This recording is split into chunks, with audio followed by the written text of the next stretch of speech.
This is the East Idaho Prepcast on IdahoSports.com. That's right. Welcome in another edition of the East Idaho Prepcast on IdahoSports.com, breaking down District 5 and 6 activities week in, week out in the state of Idaho. Brandon Baney joined by our East Idaho expert, Sean Kane. What's up, Sean? Hey, how's it going?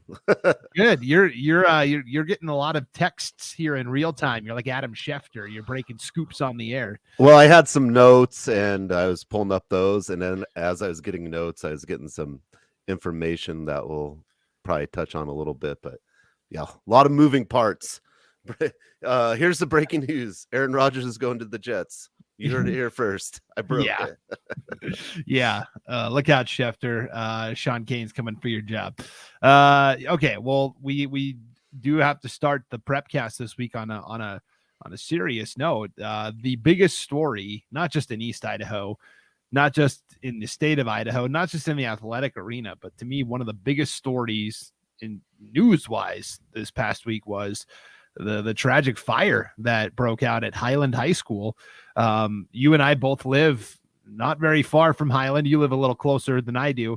So here's kind of how I learned of it. I got up Friday morning. This all happened last Friday, so just under a week ago, and we were broadcasting the DirectCom Invite, the big track meet at Idaho State University, hosted by Rockland, and we'll talk about that coming up. But so it's like 8:00 in the morning, and we're driving to Idaho State University, Davis Field, and that's when I start hearing from people like, "Hey, like you live by Highland, what's going on over there?" And I was like, "Well, I don't know. Let me go look." And so I drove over there, and by that point, firefighters were still there. This was like 8:00 in the morning. Smoke was still very heavily in the air. You know, I think most of the big flames had been extinguished, but this was kind of just a big, shocking event. And that's how fires are. You can never predict when they're going to happen. And thankfully, this started early in the morning, like 4 a.m. ish, it sounds like. And luckily, nobody was in the school, Sean. Yeah, and yeah, so I had kind of a similar experience. We had a tennis tournament Friday morning, so I didn't go to Century because we're starting early, and I live a stone throw away from Highland, and I woke up to texts of, "Are you being evacuated?" I'm like, "For what?" I mean, like I had no idea, and I walked over and looked, and it was crazy, and it was snowing too, and so I was 100% expecting for us just to scrap this tournament, but the Highland administration and they just wanted to try to keep things rolling, to keep some normalcy for the kids, and so we tried, but unfortunately Friday we weren't able to play because of the weather. But yeah, I was down at Capel Park, and there's a shed there that the tennis coach has, and there's a couple Highland players, and the Highland kid is a freshman, and he's like, "Man, 12 hours ago I was in there," and it was just surreal. I don't think people really knew what was going on. None of them, the tennis players had went to school that day. So yeah, everyone has a very different experience, but luckily, like you said, I think is that no one was in the school at that time. I think that's things are things. And of course things, you have a lot of memories, but you can replace things. And I'm just so glad there was no one hurt, because it was a huge fire. Yeah, I mean, it took out basically the gym, the cafeteria, that whole wing of the school, where the gym, the back of it. If you've seen a picture, it's basically the whole back of the school. Yeah, and luckily it was kind of contained to that one area, so the rest of the school is intact. But there's so much smoke damage in the walls and everything like that they had to shut down the school for obviously the rest of the year.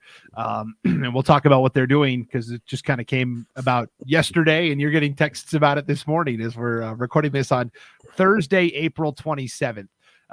So we were at the track meet, the DirectCom Invite over at Idaho State University in Highland. That was the big question: was Highland going to come compete? Because there had already been some teams that had dropped out because of weather and stuff, and so that was kind of the big rumbling as we were getting there, getting set up. And Highland was one of the first teams there, and so as the track meets unfolding, Highland had a really nice day actually in track. Ruby Jordan did well in the throws. They've got kind of a trio of distance runners that are all excellent. Yeah, I have the girls won first place. Yeah. Out of 26 team, 3 school records, 19 personal records, 3 season records, 6 new Idaho 5A top 10 rankings. That was just the girls. The boys took 3rd place out of 23 teams, 17 personal records, 1 season record, and 2 new Idaho 5A top 10 rankings. So not only did they show up, they showed up big time.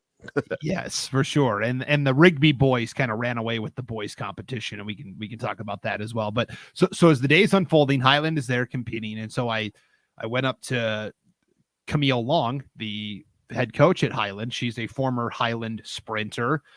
She then went to Montana State and then transferred to Idaho State. So it was kind of a unique, she's got ties to everything that was going on.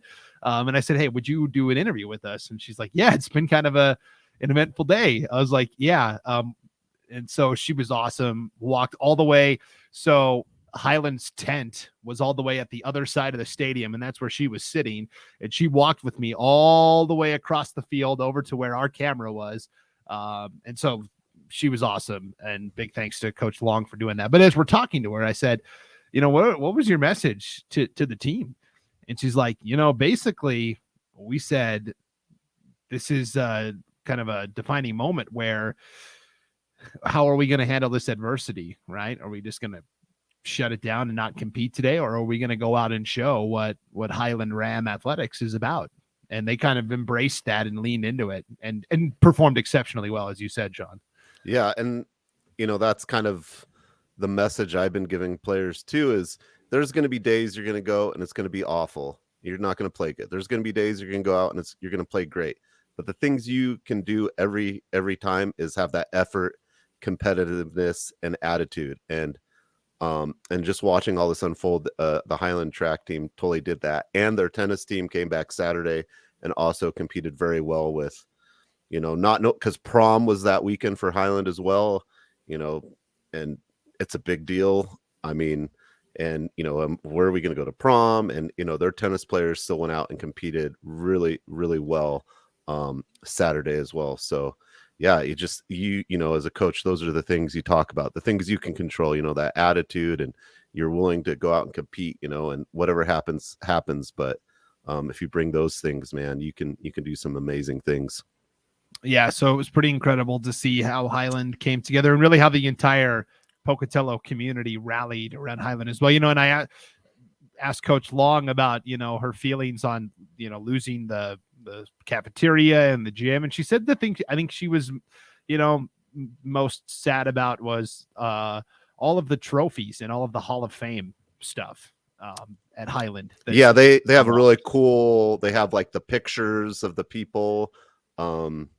There's one person, he helps work kids out at Hanson Athletics, and he posted a picture of it. He's like, it might have burned up, but the good thing is kids take a picture of it every day, so I still have it of it when he's like young and goofy. And same with like me, there's a picture of me at Pocatello High School of my graduating class, and people send it to me all the time. So hopefully a lot of those things people have, sometimes we don't like cell phones, but at least those are able to capture some of those things. And yeah, I was talking to Travis Bell, the AD, and they're going to have to like think back of all the trophies, and just coming up with that inventory of things is daunting itself, on top of, all the other things going on.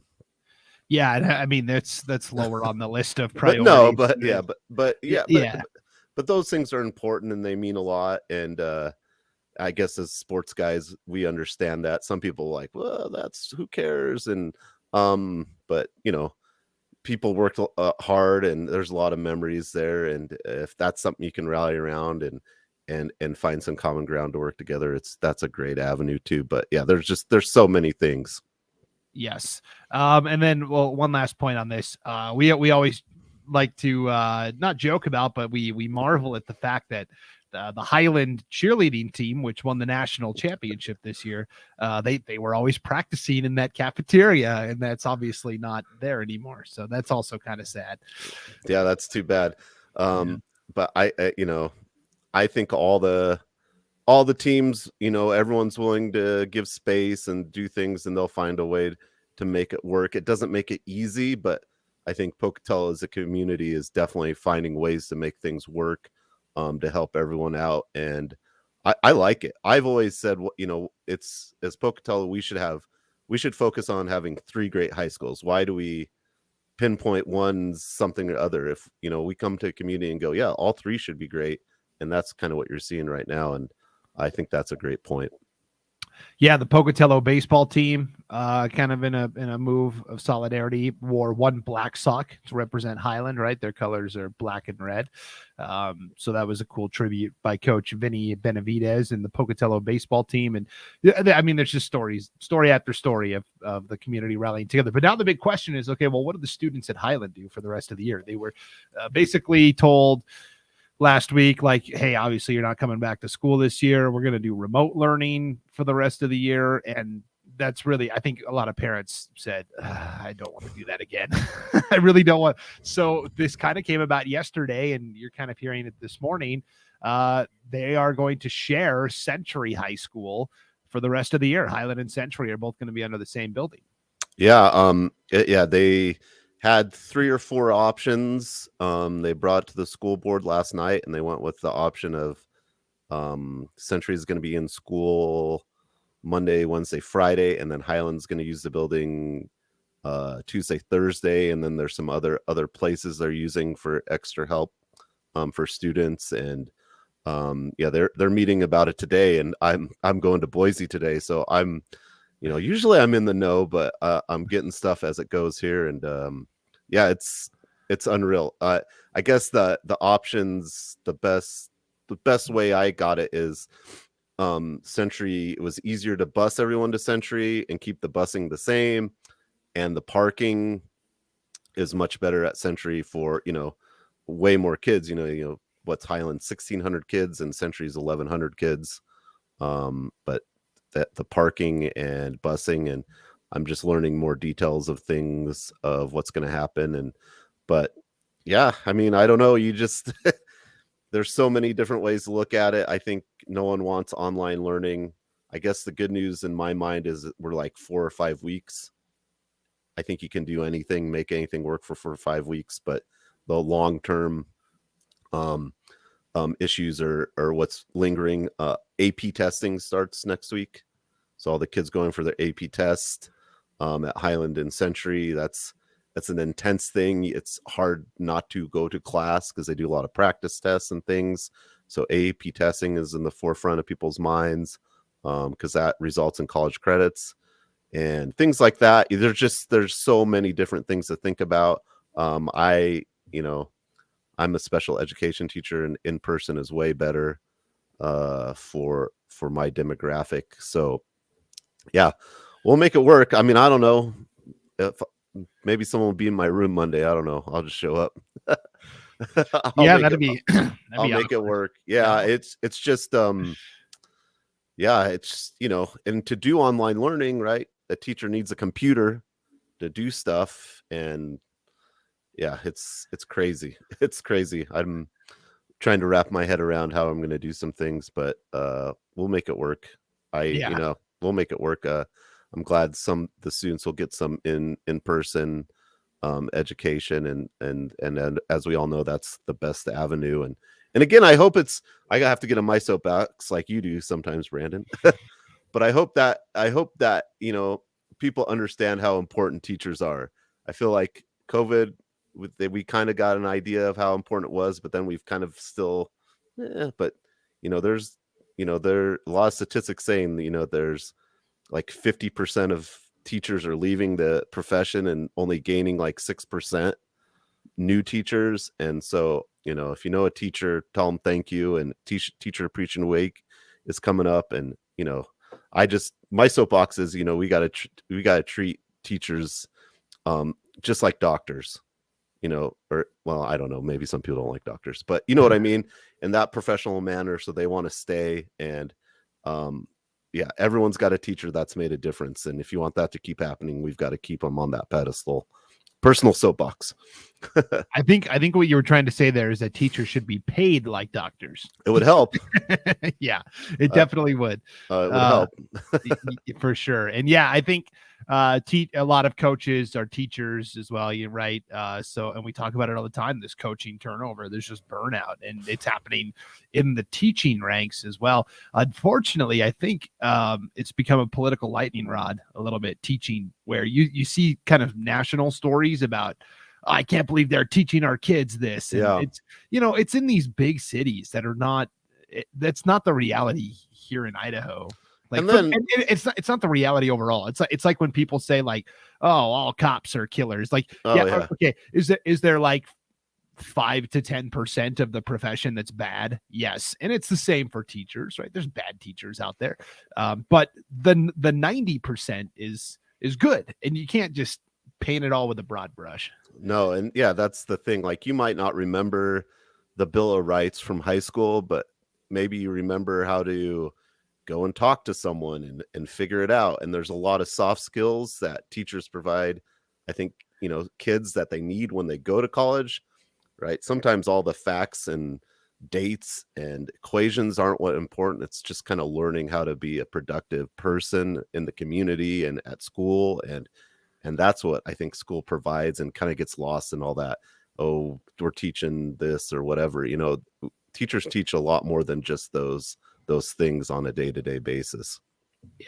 So again, Century will have in-person classes Monday, Wednesday, Friday, online learning Tuesday, Thursday. Flip it for Highland. Highland will have online learning Monday, Wednesday, Friday, in-person learning Tuesday and Thursday, and that's all at Century High School. Big thanks to the school district and Century High School for stepping up and taking on that extra burden, as Highland again lost their gym and cafeteria to a tragic fire. Okay, let's talk about the DirectCom invite real quick with track, okay, and then we'll wrap up with some tennis, Sean. So this was a huge meet, right? There ended up being, I think you said 26 schools. Originally, there was supposed to be like 35-ish, but some dropped out because of the weather and stuff.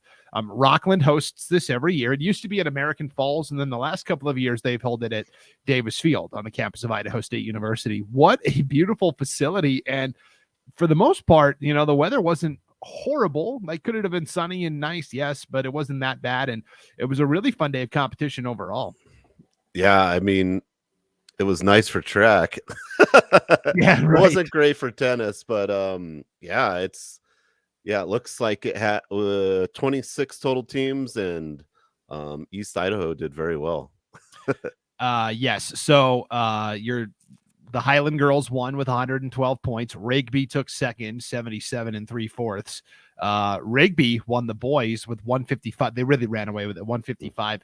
Sugar Salem took second with 90.5 points, and Highland was third with 48.5 points. And you start looking at the results and you go, okay, how did Rigby win? Well, they had so many individual champions. When you look at in the throwing events and in the hurdles, and it was just really impressive to see the depth that Rigby boasted overall. Yeah, it looks, when you look over all the times and stuff, it looks like there's a Rigby boy in almost every top 10 or top 5 as I was perusing those. But yeah, there was someone almost in everything. Yeah. Trevin Holman from Sugar swept the short sprints, the 1 and the 2. Corbin Johnston of North Fremont won the 800 and the 1600. He was a double winner. We talked about that pack of Highland runners: Nathan Stedman, Ammon Barton, Jarrett Bushman. They all did really well in the distance races, but Sam Spencer of Thunder Ridge won the 2-mile. The hurdles races were really intense. Eli Taylor of Rigby won the short hurdles, and then in the long hurdles, Taylor was the favorite coming in, and he stumbled just a little bit at the very end after clearing that last hurdle, and that allowed Highland freshman Spencer Van Orden to win the 300-meter hurdles. It was a really exciting finish. And then you look over to the field events. Jacob Womack and Sam Webster go 1-2 in the shot put for Rigby. Sam Webster finishes second in the discus. Cale Adamson of Aberdeen won the discus toss. Jace Poston and Chase Campbell of Rigby went 1-2 in the pole vault. Rigby took 4 of the top 5 spots in the long jump. Cody Cordingley, Keenan Humphreys, Porter Bailey, Cameron Bybee. And then in the triple jump, Cody Cordingley took second. Porter Sutton of Marsh Valley won the triple jump. And then in the high jump, Sean, we talked about coming in. This was going to be the matchup I was most excited to see because you had Seth Hall of Aberdeen, who's cleared 6'8" this year. And Christian Bush of Bear Lake was the defending high jump champion at the DirectCom Invite. And Bush did it again, cleared 6'4" and held off Hall for the win. Yeah. And we also talked about Teague Matthews too, and he took 4th in the preview of that. But yeah, that's a stacked field of high jumpers for sure.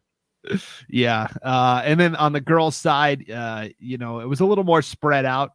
Courtney Earl of Thunder Ridge, of course, distance dynamo, won the 2-mile. Hannah Bailey of Highland won the 800 and the 1600. So she was a double winner there.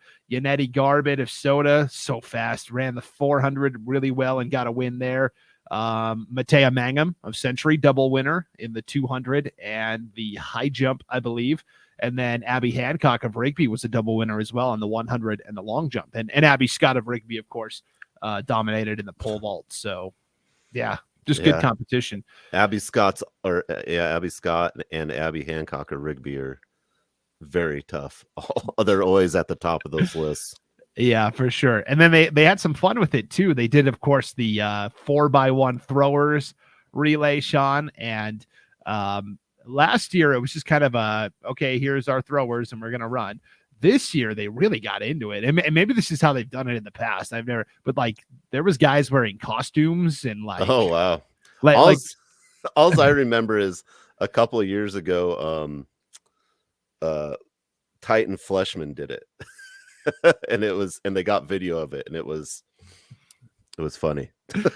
Well, yeah. And I think last year, Century, ran it and had Bruin Fleischman as their anchor, and that's just, they had Boston Finch from Century. He's a big guy too. He was in it this year. So yeah.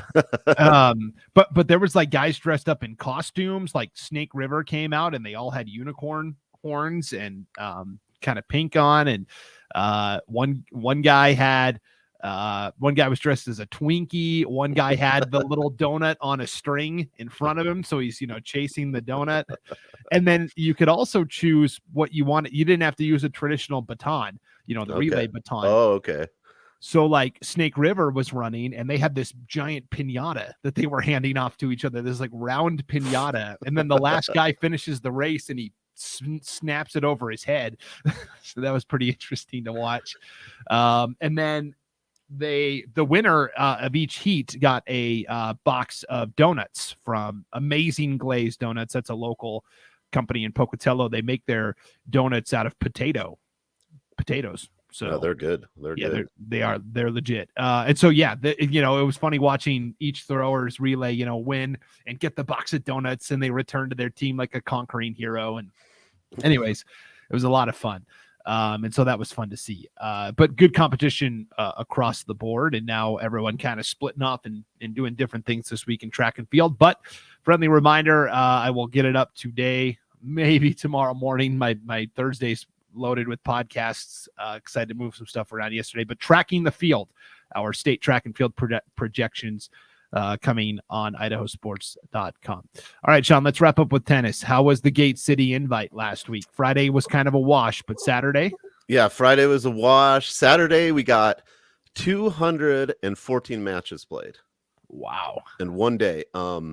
We used Century's courts, Pocatello's courts, and Capel out in Chubbuck, and 8 teams, and some of the formats changed and it was a little bit of a shorter format. And but we didn't keep track of points or anything. We didn't have team winners.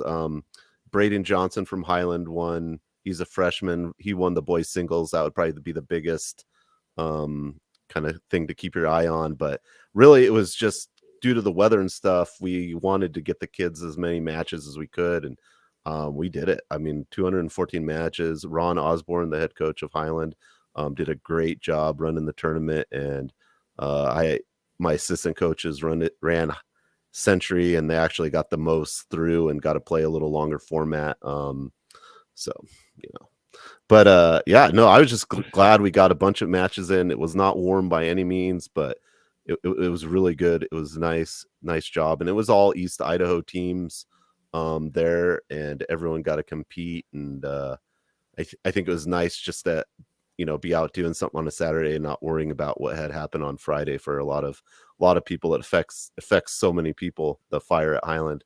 So it was good. We played really well. We had a lot of teams, win a lot of matches, get into some bracket play, and it was good. So it was just nice to get the matches. So I was excited with the progress and improvement of everyone.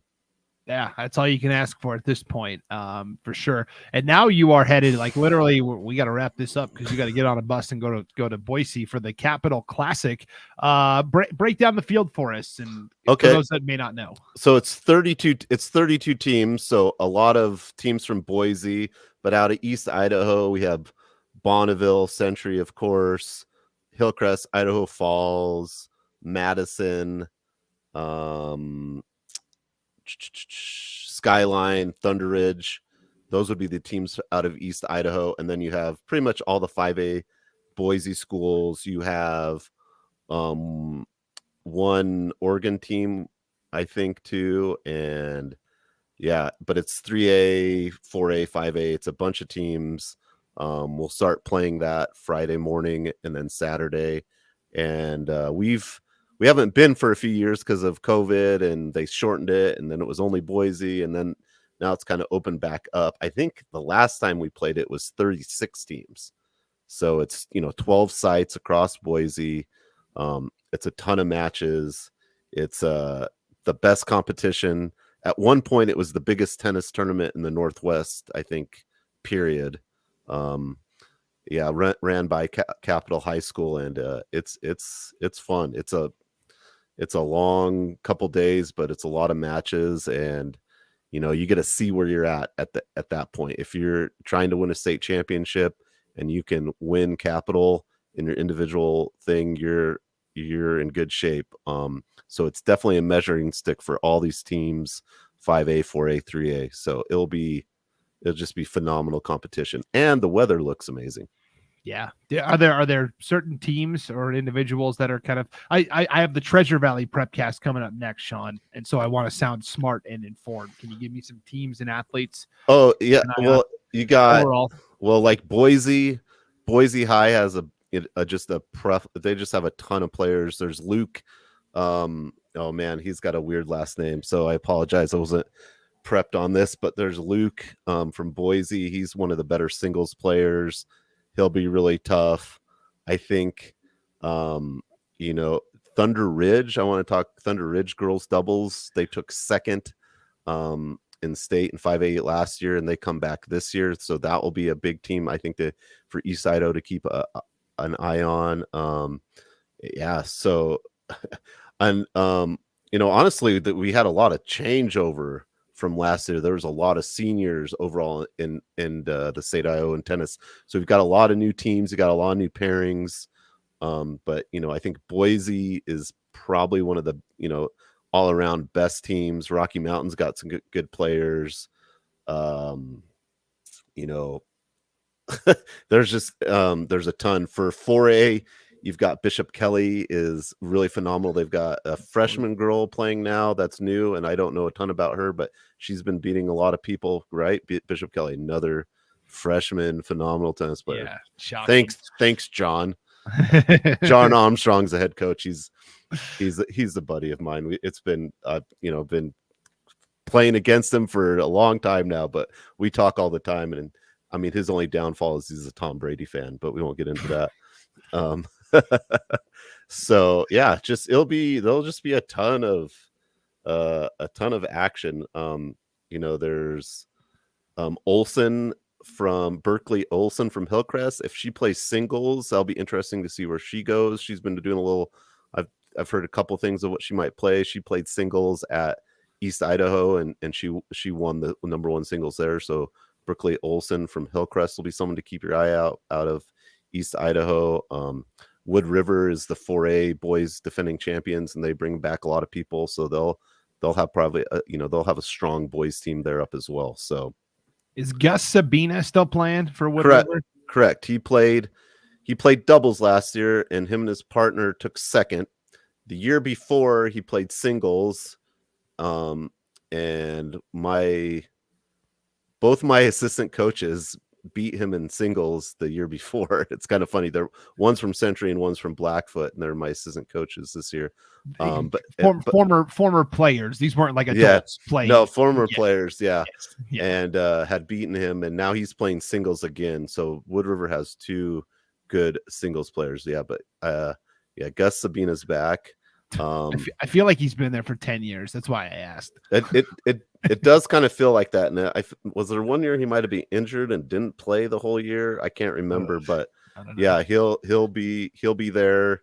Of course, my player Daniel McGee, who took second in boys singles last year, will be there, and he'll face some really tough competition, and that's what we want. I just want to play these really hard players. Like, so last year, Daniel didn't lose to anyone until he lost in the state championship. And I mean, I'd love for him not to lose anything this weekend, but he'll probably might lose some matches. It's a possibility, right? But when you lose and figure out things to work on, that's when you really grow.